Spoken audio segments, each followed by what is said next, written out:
Волшебные сказки Британии. English fairy tales. Jack made up his mind to try his luck once more.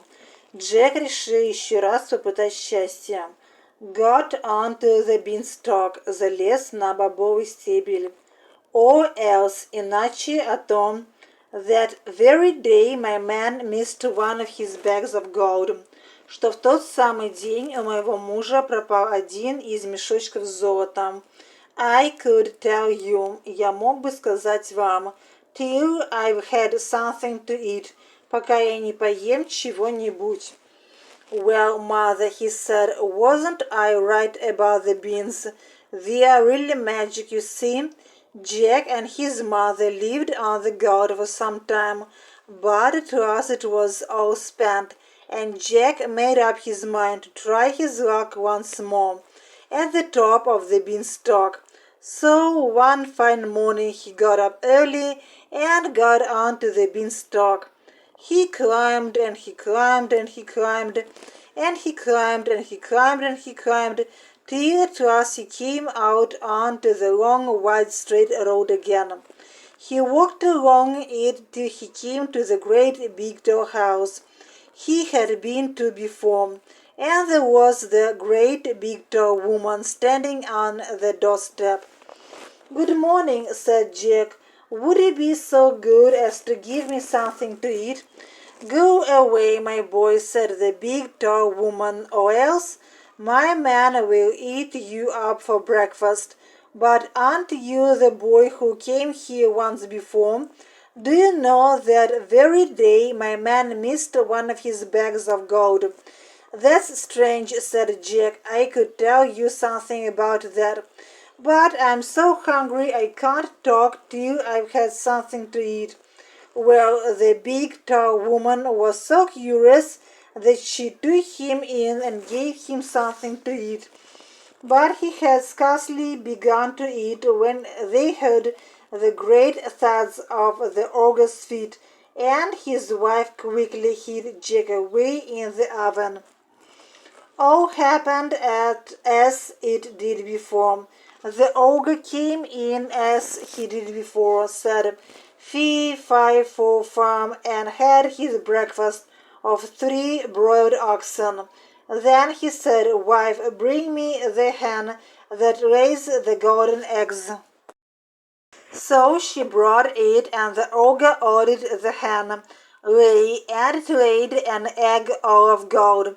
And then the ogre began to nod his head, and to snore till the house shook. Then Jack crept out of the oven on tiptoe, seized the hen that laid the golden eggs, and rushed off.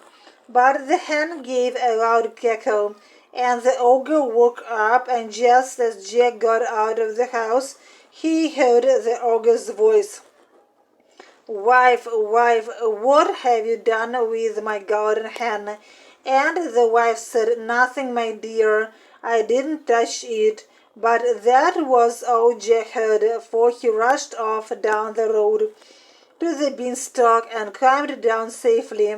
And when he got home, he showed his mother the wonderful hen and said, Lay to it. And the hen laid a golden egg every time he said lay. It wasn't very long before Jack wanted to try his luck again at the top of the beanstalk.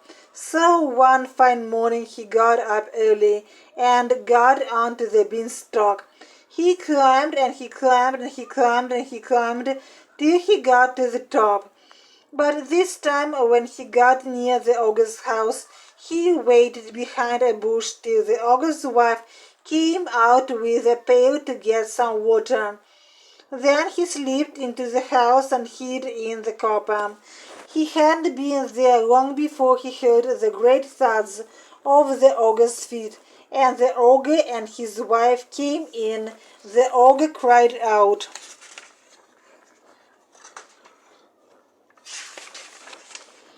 Fee, fi, fo, fum, I smell the blood of an Englishman. Be he alive or be he dead, I'll grind his bones to make my bread. If you can smell that head, little boy, Who stole your money and your magic hen? He's hiding in the oven, said the ogre's wife. And they both looked in the oven, but Jack wasn't there. He was in the copper. So the ogre sat down and ate a very large breakfast. When breakfast was over, he called out, "Wife, wife, bring me my golden harp." So she brought his harp and put it on the table.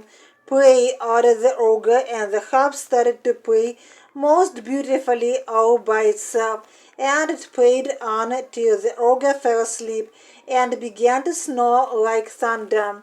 Then Jack crept out of the cooper. Then Jack crept out of the cooper and seized the harp. But the harp cried out, "Master, master!" The ogre woke up with a roar, saw Jack with the harp, and rushed along the road after him. Jack ran as fast as he could, and the ogre ran after him. When Jack got to the beanstalk, the ogre was not more than 20 yards away. Jack began to climb down, but the ogre was heavy, and he was afraid of such a ladder, so he stood and waited. But just then the harp cried out, "Master, master!" and the ogre began to climb down the beanstalk, which shook with his weight. Jack climbed down, and the ogre climbed after him. By this time Jack had climbed down and climbed down and climbed down till he was very near the ground. Started to play all by itself. Заиграла сама по себе, which shook with his weight, который закачался под его тяжестью. "Mother, mother, bring me an axe, bring me an axe." And his mother rushed out of the house with the axe in her hand. When she came to the beanstalk, she stood still with fright, for there she saw the ogre's legs just through the clouds. But Jack jumped down, took the axe, and gave a chop at the beanstalk. The ogre felt the beanstalk shook, so he stopped to see what the matter was. Jack gave another chop with the axe, and the beanstalk was cut in two. Then the ogre fell down and broke his head, and the beanstalk came down after. After that, Jack showed his mother the golden harp. Then Jack and his mother began to show people the golden harp, and they became rich. Later, Jack married a beautiful princess, and they lived happily ever afterwards.